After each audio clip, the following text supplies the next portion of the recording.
do we do that?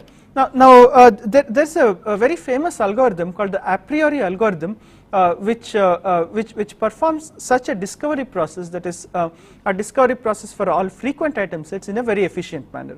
The simple idea behind a priori algorithm, it is shown in this slide here. However, let us not go through the slide in a lot of detail, since it will be more easier to explain a priori through an example.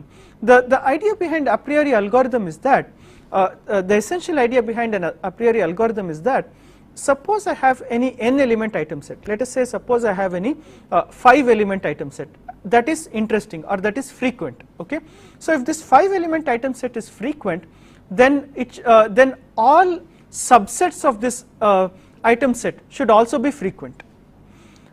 This seems obvious, but this is a very important conclusion, or it's a very important observation in the a priori algorithm.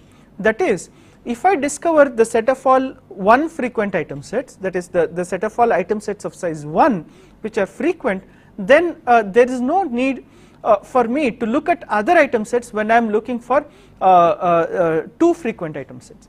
That is, the set of all item sets of size 2 which are frequent will be made up of combinations of set of all item sets of size 1 which are frequent.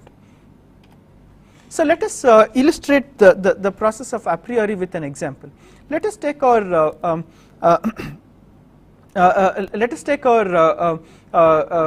consumer database again, the previous consumer database again, where we have consumers buying several school utilities like bags and school uniforms and crayons and pencils and books and so on and so forth. Now suppose we set when we say, or when we ask the a priori miner to mine for all interesting item sets, we have to the interestingness criteria here is frequency, that is frequent occurrence. Now frequency is or interestingness here is parameterized by a threshold parameter which is called the minimum support, okay, or min sub. Okay, so let us say minimum support is 0.3. That is, we term an item set to be interesting if its support is at least 0.3 or greater, right? Now given this, what are all the interesting 1 element item sets?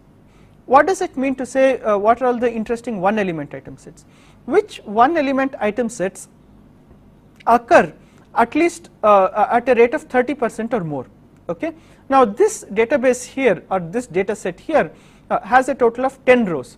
Therefore we have to look at all 1 element item sets which occur 3 or more times. Okay, so given this, we see that all of these are interesting, that is bag, uniform, crayons, pencil and books. Bag occurs much more than 3 times, uniform also occurs more than 3 times, crayons also occur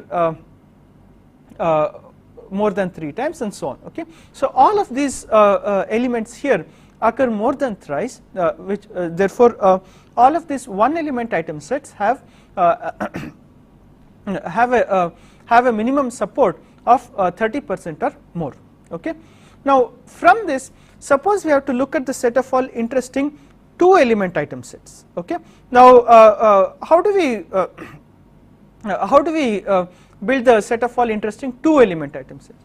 We just look at all possible combinations between 1 element item sets. Therefore we have bag uniform, bag crayons, bag pencil, bag books, uniform crayons, uniform pencil, uniform books, and so on and so forth, right?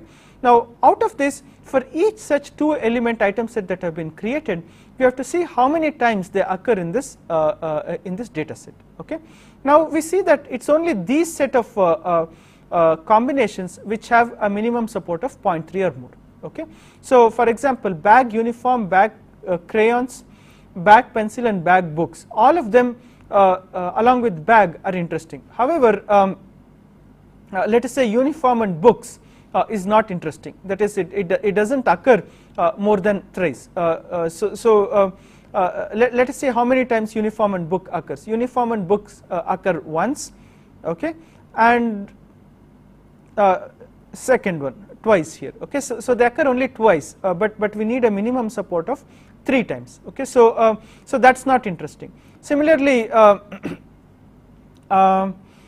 a pencil and uniforms, or uniform and pencil is again not interesting. Okay, so therefore we have filtered away, or we have thrown away certain item sets from our exploration here, and identified only a smaller subset of the set of all possible combinations of one element item sets.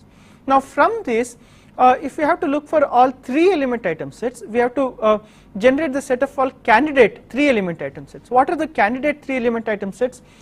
Perform a union across all possible combinations of these interesting 2 element item sets to create all possible distinct 3 element item sets. Okay, and then look for those 3 element item sets which occur at least 3 times or more in this database.